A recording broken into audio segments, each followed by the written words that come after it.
Canales Comunitarios Regionales del Ecuador Asociados, SECREA, presenta Realidad Nacional. Amigos, quiero estar con ustedes como todas las semanas en el espacio de SECREA, de los canales comunitarios y regionales del Ecuador Asociados, que con sus 45 canales de televisión socios a nivel nacional nos permite difundir este espacio, como ustedes saben, aproximadamente 100 veces en la semana, porque hay canales que lo retransmiten una vez, otros 2 veces, otros 3 veces, e incluso para los noticieros nos sirve como material para nuestras noticias e información. En esta ocasión nos acompaña una invitada muy especial, la presidenta de la Asamblea Nacional, Elizabeth Cabezas, quien entre su larga hoja de vida podemos destacar algunos temas importantes: economista de la Universidad de Santiago de Guayaquil, tiene un diplomado en Banca y Finanzas de la Universidad del Pacífico, una maestría en Gerenciamiento de la Universidad de Cataluña. Adicionalmente, entre sus posiciones en algunos organismos públicos, directora metropolitana de Seguridad y Convivencia Ciudadana en el municipio de Quito, fue subsecretaria del Ministerio de Coordinación de Desarrollo Social, concejala de Quito, asesora presidencial, asambleísta por Pichincha, presidenta de la Asamblea Nacional y últimamente vicepresidenta de Paraméricas. Bienvenida, un gusto que nos acompañe, mi estimada Elisa. Muchísimas gracias, Roberto. Un saludo a usted y a todos quienes nos están siguiendo. Además que multiplican la señal en todos los otros medios también que se enlazan. Así que gracias por esta oportunidad. ¿Qué se siente ser presidenta de la Asamblea Nacional del Ecuador? Bueno, realmente una responsabilidad muy grande. El país atraviesa por momentos complejos, difíciles, de un giro dentro de lo que ha sido el manejo de toda la política durante los últimos años. Hemos obtenido, yo diría, todo este bagaje de experiencia para valorar de manera adecuada los temas positivos, pero también saber rectificar todos los temas y enmendar de una manera importante aquellas cosas que son necesarias para que el país se enrumbe en un ambiente de diálogo, de tranquilidad, de paz, de armonía. Creo que eso es lo más importante, pero sobre todo decirle que la responsabilidad en este momento para la presidenta de la Asamblea Nacional es, yo diría, muy demandante, en la línea de que no cuenta con una mayoría absoluta dentro de la Asamblea, lo cual implica tener permanentemente acuerdos, diálogos, y eso pasa por una decisión, además de que en este país todas las vocerías tienen el mismo peso y la misma importancia, y que es importante escuchar a todos, con quienes se debe construir, yo diría, las mejores líneas justamente para enrumbar al país y sacar las leyes más beneficiosas para los ecuatorianos. Ahora, Presidenta, ¿cómo se ha desarrollado la agenda legislativa en el tiempo que se ocupa la presidencia de la Asamblea? Porque ha sido una agenda que va, viene con discusiones, hay partidos que están de acuerdo, otros no están de acuerdo, un partido que hasta hace poco tiempo de alguna manera tenía mayoría, hoy está dividido. ¿Cómo se ha manejado ese proceso? Bueno, mire, el momento en que yo asumí esto, el 14 de marzo del año 2018, en medio además de un proceso incómodo y hasta vergonzoso dentro de la Asamblea Nacional, en el cual obviamente se vio involucrada la presidencia de la Asamblea y también pues una importante función del Estado, como en este caso además del tema de la Fiscalía. El momento en que estas circunstancias se dan, era imperativo que el país conozca que dentro de la Asamblea hay un trabajo importante y esforzado que se realiza y que a veces no se visibiliza, y eso hay que decirlo con claridad. Entonces yo planteé con claridad una agenda de trabajo de 48 leyes que serán tratadas hasta mayo del 2019, que terminaría este primer periodo de la Asamblea Nacional. En ese sentido hemos hecho avances importantes. Tenemos un tramo ya de este recorrido que se ha cumplido de manera satisfactoria, con leyes relevantes que aportan muchísimo a mejorar todo el marco legal en el cual se desenvuelven nuestras distintas áreas y nuestros distintos territorios, y realmente que benefician muchísimo al ciudadano. O sea, tenemos por ejemplo una ley amazónica que busca de alguna manera revertir toda esta riqueza que la Amazonía entrega al país permanentemente en obras, en infraestructura, pero también en beneficios permanentes para la gente que está en esos territorios, garantizando el tema de creación de universidades, el tema de escuelas, el tema de atención en los temas de salud.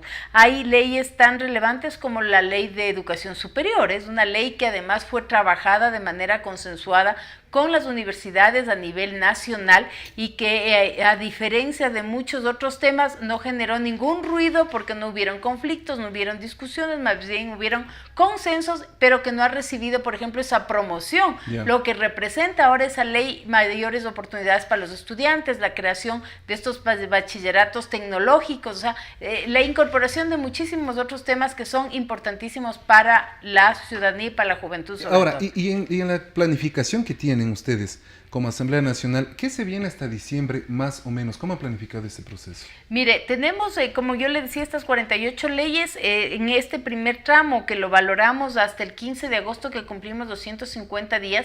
Nosotros aprobamos 11 leyes importantes para el país, 2 de estas le acabo de citar, pero tenemos algunas otras que son relevantes, la de fomento productivo, la de ley de eficiencia de trámites, la ley justamente de fomento productivo, entre otras. Y de aquí hasta diciembre, que es el segundo tramo que nosotros nos habíamos marcado como tiempos de ejecución de la agenda, tenemos temas relevantes como la misma ley de comunicación, de la cual los medios comunitarios hacen parte y han tenido vocería permanente dentro de la comisión que se está discutiendo y debatiendo esta ley. Tenemos todo el tema de la ley reformatoria y el Código de Comercio, todo lo que es el Código de la Salud, que es un tema muy complejo que se sigue manteniendo y se sigue debatiendo dentro de las comisiones. Tenemos también previsto todo lo que se refiere a la ley de eficiencia energética, que ya empezamos el primer debate, a la ley de seguridad. Tenemos una ley y una propuesta interesante de una ley de navegación para todo lo que es el tema de regulación en el tema de los mares, fundamentalmente para el beneficio de la Armada Nacional. Tenemos algunos temas que están previstos hasta diciembre que son igualmente relevantes. Acuérdese usted que vamos a tener el tema presupuestario ya para el próximo periodo. Entonces, en medio de las coyunturas que se han venido dando, que hay que irlas atendiendo, también nosotros seguimos en nuestro canal de navegación con los objetivos y los puntos que nos hemos planteado como metas. De alguna manera ustedes han medido el resultado o la percepción de la ciudadanía de lo que está haciendo hoy la Asamblea, el trabajo de la Asamblea, la presencia de la Asamblea Nacional respecto de los 10 años anteriores sobre el resultado que generó en beneficio de la legislación, de las leyes, la ciudadanía y la percepción de la ciudadanía. Bueno, lo hemos hecho y le debo comentar con satisfacción que en estos 150 días iniciales del periodo de la Asamblea Nacional nosotros logramos recuperar en algo esa imagen desgastada, deteriorada y de desconfianza que los ciudadanos sienten ante la Asamblea y ante sus asambleístas. Yo creo que lo peor que nos puede pasar es justamente caer en un nivel de descrédito con la gente. Finalmente nosotros somos electos por la ciudadanía, somos representantes de los ecuatorianos y esta representación debe significar justamente honrar esa confianza que nos han dado los ecuatorianos. De hecho, en las últimas encuestas que nosotros habíamos revisado, habíamos alcanzado un 38% de credibilidad de la Asamblea, lo cual es, yo diría, fuera de los parámetros normales y dentro de lo que usualmente tienen los parlamentos y asambleas en el mundo. Tampoco es fácil para ninguna asamblea posesionarse de manera adecuada. El trabajo que hace la asamblea es un trabajo bastante invisibilizado ante los ojos de los ciudadanos, claro, porque no es un tema que usted lo siente día a día, por lo tanto la gente no lo valora de una manera positiva. Pero lo penoso, y tal vez vale la pena hacer un comentario aquí, es tal vez los comentarios tan en contra que se dieron en los últimos días a raíz de una información que circuló y que fue planteada justamente en el seno de la Asamblea Nacional sobre estos arreglos económicos entre algún asambleísta entendemos que no son nuevos y algunos asesores. Tema que no es nuevo a decir de los que están años, o sea, cosa que para mí también ha sido sorprendente, cómo es personas que han trabajado tantos años en la Asamblea, que han conocido de esto, ¿por qué no lo denunciaron pues oportunamente? También ahí hay una acción de complicidad de la cual tendrán que dar información en algún momento también. Y responsabilidad. Sin embargo, la decisión, y así yo lo he dicho en varias ocasiones, la decisión política es de confrontar este tema, de dar la cara a esta situación y más bien buscar mecanismos para que en el largo plazo se erradiquen estas malas prácticas de relacionamiento entre los asambleístas y sus equipos. Cosa que además, Roberto, si me permite, en este momento hay 2 denuncias en la Fiscalía. de todo el barullo que se ha hecho, hay 2 denuncias que además no tienen relación con esta mecánica de arreglos entre el asambleísta y su equipo, sino que son 2 denuncias puntuales sobre empréstitos que recibieron asambleístas en la época de la campaña, lo cual ya es un tipo totalmente distinto de infracción, por ponerle un nombre, que lo que se había indilgado y difundido de manera muy fuerte en los medios en los últimos días. Yo creo que la responsabilidad de quienes anunciaron este tema debe venir dada justamente de la clarificación de quiénes, cómo y cuándo, para tener justamente la solidez de la información que sustente estos hechos. Al escuchar esto, entonces, vemos que la presidenta de la Asamblea ha decidido tomar al toro por los cuernos. Y eso permitirá en pocas semanas, nos imaginamos, o tal vez meses muy cortos, que todo este detalle salga beneficioso para la Asamblea y que la misma Asamblea salga fortalecida en cuanto a su imagen. Mire, ese es el interés de quienes estamos ahora en la Asamblea Nacional. Definitivamente yo no voy a escabullir esta responsabilidad. Creo que lo decente y lo responsable es asumirla, y obviamente en esa línea lo que yo hice de manera inmediata es suscribir un convenio tanto con la Fiscalía cuanto la Contraloría, que son los entes fiscalizadores y de control. O sea, aquí no puede hacer la presidenta de la Asamblea una tarea de depuración a dedo, pues. O sea, yo necesito tener una argumentación. Hay un principio de la defensa de los ciudadanos y de cualquier persona en un acto como los que se han comentado, y en esa línea, el momento en que yo ya tenga un documento, un soporte de una investigación que dé cuentas de que efectivamente estos actos se hayan generado, no tendremos ningún empacho en tomar las medidas que sean necesarias tomar. Pero no puedo ser irresponsable en la decisión, ¿no es cierto? Y de manera arbitraria asumir como verdaderos toda la información que en las redes sociales y en los chats se han difundido, porque además penosamente nosotros somos diariamente víctimas del uso de las redes de manera irresponsable, indiscriminada, grosera y violenta. Entonces eso también da cuenta de que hay temas que se pueden tomar como verdaderos en redes sociales, pero hay muchísimos sobre los que la tela de duda más bien es lo que ensombrece toda la información que circula en estos medios. Anónimo. Ahora, avanzando un poco en los temas, ¿qué tal sorpresa generó en los asambleístas el veto total que dio el presidente de la República al proyecto de ley de anticorrupción?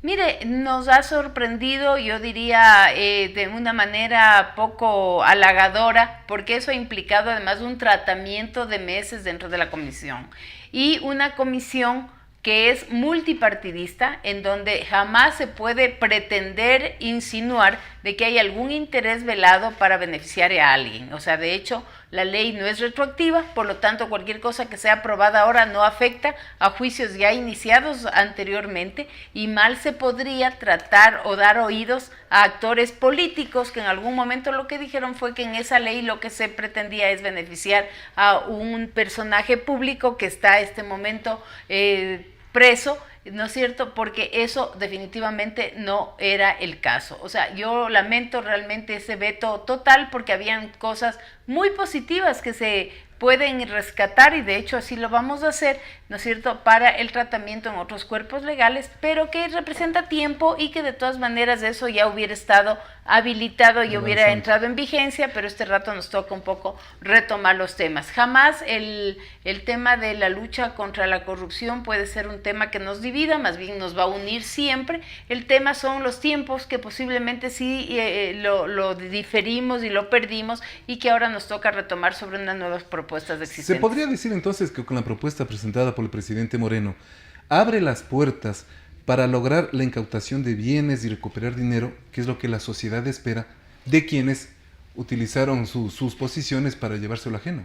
Bueno, es que recuerde, Roberto, usted que el tema de la recuperación de capitales ha sido además un tema en el que yo he tenido un liderazgo importante, porque mi propuesta legal, que la anuncié el 24 de mayo, ya la presenté justamente hace algunos meses a la Comisión de Participación Ciudadana, ya la debatimos, estamos ya tratando la misma en varios foros, con varios invitados y convocados, y yo creo que el interés fundamental de todos quienes hacemos del Estado en este momento es justamente buscar esa recuperación de capitales.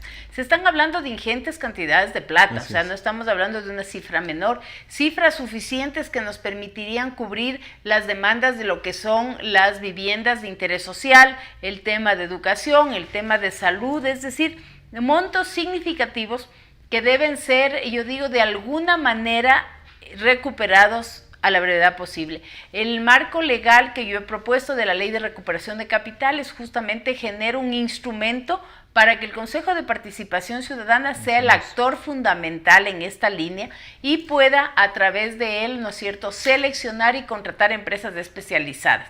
Yo creo que a este tema de la recuperación también hay que ponerle un orden, porque en un momento determinado, ¿no es cierto?, el afán de la recuperación no puede generar distintas aristas sin que haya un control de qué es lo que se recupera, de dónde proviene y todo, porque todo eso va a traer una cola, no es así suelto. Entonces, este mecanismo propuesto dentro de la Ley de Recuperación de Capitales que yo la presenté, justamente permitiría tener toda esa información y además partir de la búsqueda de los recursos para llegar a los generadores del delito, por decirlo de alguna manera, y no al revés, como pasa ahora, que parte usted de una denuncia y mientras avanza el proceso, la plata se hizo humo, los bienes ya fueron transferidos de dominio, es decir, hay una cantidad de acciones que ya le anticipan al sujeto y por lo tanto él toma las medidas de prevención que cualquier ser humano quiere tomar.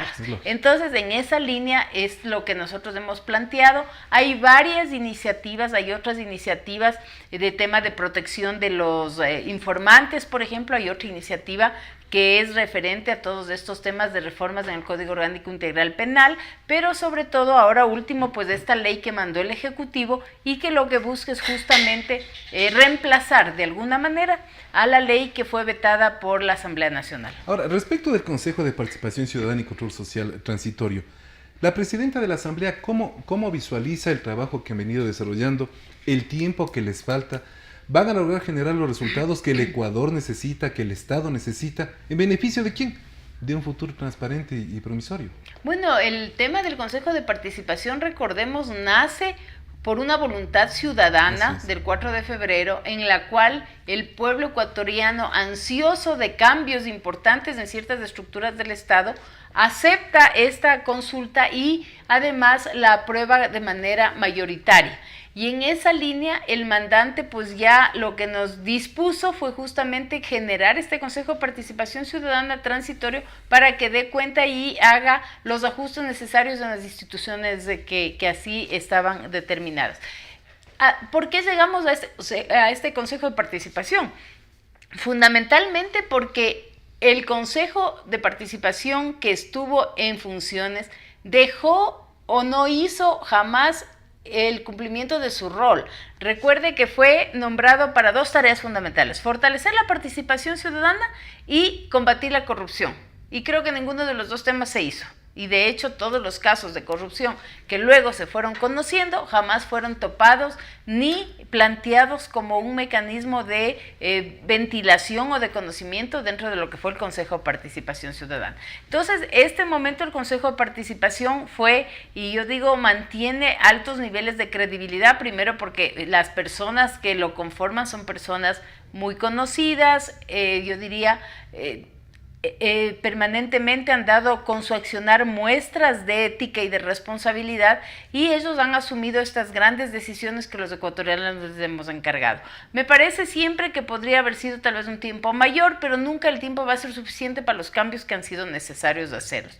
Lo importante es que ahora todos estos procesos que se vienen, que permitirán nombrar ya no a los transitorios, sino a los definitivos, sean procesos muy bien reglamentados, en donde los requisitos que se pongan realmente permitan una buena selección de los miembros y sobre todo temas que a veces no se ponen en los requisitos, lastimosamente, pero sí temas de ética, temas de conducta. O sea, yo creo que hay que pulir mucho sobre la base y el fundamento de la persona, más que sobre su preparación solamente. O sea, aquí hay temas en donde usted puede tener un experto con 10 títulos, pero que deja mucho que desearse opcionar en el ámbito ya privado y personal. Entonces aquí tiene que ser una conjugación de méritos de la parte ética que tanto nos hemos olvidado, cuanto con la parte de capacidades y de conocimiento para que realmente el rol que van a desarrollar hacia adelante sea un rol adecuado, transparente y lejos de todas estas prácticas de corrupción. Avanzando en estos detalles que preocupan a los ecuatorianos y específicamente en el tema de los medios de comunicación, del periodismo. En estos días se ha analizado en la Asamblea el primer debate de la Ley Orgánica de Comunicación. Se podría decir que al sector de la comunicación, medios, periodismo, podría dejar tranquilo el proceso que va avanzando, vendrá después un segundo debate. ¿Cómo ve la asambleísta, ya no la presidenta de la Asamblea, sino la asambleísta, ese proceso? Mire, yo confío plenamente en que los asambleístas que estamos actuando, buscamos que estas leyes que estamos trabajando sean lo más pegadas a la demanda de los ciudadanos. Creo que es importante comentar que dentro de la Comisión de Derechos Colectivos en la que está siendo debatida esta ley, se ha recibido a más de 100 representantes de los distintos medios. Entonces nosotros aquí hay una presentes. Muy buena, yo diría, representatividad y se les ha escuchado a todos. Siempre todos los elementos y todos los textos pueden ser sujetos a una revisión y a un ajuste, y eso hay el espacio para así hacerlo. Todavía no se ha cerrado ni siquiera el primer debate. Pero sí es importante también decir que existe unas expectativas de parte de los ciudadanos para mantener ciertos niveles de que los contenidos sean adecuados, manejarlo con responsabilidad todo el tema de lo que representa la información. Yo creo que, y lo he dicho en varios foros, los periodistas y los medios de comunicación tienen una gran responsabilidad de ser muy rigurosos en el manejo de la información. Lo que ellos digan o dejen de decir se convierten en verdades ante los ciudadanos. Entonces, realmente es muy, muy delicado su rol, y tiene que estar enmarcado en una rigurosidad de información, pero también en un manejo muy ético de la misma. Entonces, yo sí creo que es importante que luego de haber pasado un escenario de una ley de comunicación que yo diría sometió a muchos medios también en función de estas presiones que en un momento determinado pudieron existir, cuidado, pasemos al otro extremo también en el que dejemos una liberación tal que en un momento determinado se pueda convertir en reales problemas. Liberación que ya no es libertad de expresión. Exactamente, porque son abusos también. Entonces yo creo que aquí con todo el respeto y con todo el cariño que les tenemos a todos los medios, hay, como se dice, en todas las casas se cuecen habas, decía una abuela mía, ¿no es cierto? Entonces hay que tener mucho cuidado, que la ley sea un instrumento adecuado de normar las reglas del juego, que no sea jamás una amenaza, pero que tampoco se convierta en un extremo que puede ser también peligroso para las partes. Entonces, buscamos que efectivamente esta sea una ley buena, una ley que se acerque a las realidades, que tampoco plantee beneficios innecesarios para ciertos grupos, porque esto no es un tema de beneficiar con la ley a nadie, sino de ser prácticos. Los medios de comunicación requieren de inversiones, los medios de comunicaciones requieren de tener auspiciantes para que en un momento determinable sean sostenibles en el tiempo. Ni siquiera hablo como un negocio, sino como un tema de sostenibilidad financiera, porque ninguna actividad se maneja solamente por ósmosis. O sea, aquí usted necesita siempre tener recursos y necesita un equilibrio de varios elementos. Entonces, que realmente esta ley nos permita lograr eso, una buena ley, que realmente los medios que están inmersos en esto sean los medios, pues obviamente más, yo diría, más adecuados para la información correcta de los ciudadanos, y pues que se vayan incorporando otros en la misma línea, que no se pierdan los beneficios de los grupos ecuatorianos que sienten que su música es promocionada a través de los mismos. O sea, creo que hay un conjunto de temas que tienen que equilibrarse adecuadamente, porque finalmente hay muchos actores inmersos en esto y siempre cada uno está velando por su grupo y por su beneficio. Entonces, lograr equilibrar, creo que los intereses de muchos en una ley siempre sería un éxito lograr. Han pasado varios años y seguirá mucha agua bajo el puente. Esperemos que esta ley en las próximas semanas genere el resultado expresado. Finalmente, para concluir el programa, ¿qué pasa con la muerte cruzada? Se ha hablado de que ya viene, de que no viene, de que sí, que puso y no aparece. ¿Qué pasa con la muerte cruzada? Eso es una muy buena pregunta. Parece que la muerte cruzada es el sueño de algunos, pero la realidad no les va a permitir cumplir todos los sueños. Mire, sería la peor salida para el país en estos momentos. y yo creo que en cualquier momento una muerte cruzada no es una buena solución. Definitivamente aquí no hay las condiciones que además están estipuladas en el artículo 147 de la Constitución, en donde establece cuáles son esos escenarios en donde un presidente podría llamar a una muerte cruzada. Definitivamente aquí no hay una acción de boicot de parte de la Asamblea Nacional. Nosotros hemos sido muy cooperativos con el Ejecutivo, estamos haciendo nuestra tarea. Aquí no hay un caos social, aquí no hay un evento en donde se pueda generar una conmoción nacional. Por lo tanto, yo diría las causales para una decisión en ese sentido no existen. Y pensar que del caos que genera la muerte cruzada alguien puede salir ganando también es una barbaridad. O sea, aquí no gana nadie, creo que todos perderíamos como ecuatorianos. El llamado y más bien yo diría la responsabilidad de las instituciones y de quienes somos ahora cabeza de las mismas tiene que ser el trabajar de manera armoniosa por la estabilidad. El país necesita trabajo, necesita seguridad y esto no se puede generar sino en un ambiente de estabilidad. Y la estabilidad viene de la armonía y de las buenas relaciones entre instituciones, cada uno cumpliendo su rol y sus ámbitos de competencia, pero obviamente también de manera adecuada y responsable. Entonces aquí a mí me parece que no cabe bajo ningún punto de vista esto. Ha sido yo diría un término que en los últimos días ha zumbado muchísimo. Tal vez más en redes. De hecho, porque le aseguro que para el ecuatoriano que está trabajando en su cotidianidad del día, ni le interesa además si es que hay muerte cruzada o no hay muerte cruzada. Eso es lo que les interesa, es que el gobierno y las autoridades estén cumpliendo, haciendo las leyes, estén ejecutando obras que les inviten al trabajo, que les den oportunidades laborales, que los niños vayan seguros a sus escuelas, que no tengan amenazas en el camino. Entonces creo que esa cotidianidad y esa armonía es lo que los ecuatorianos ansían y queremos todos además como seres humanos. Así que yo espero realmente que todos estos runs y estos zumbidos desaparezcan por la estabilidad del país y de todos quienes hacemos este país. Con este detalle del país, la juventud, el desarrollo del Ecuador, ¿la juventud debe interesarse en política?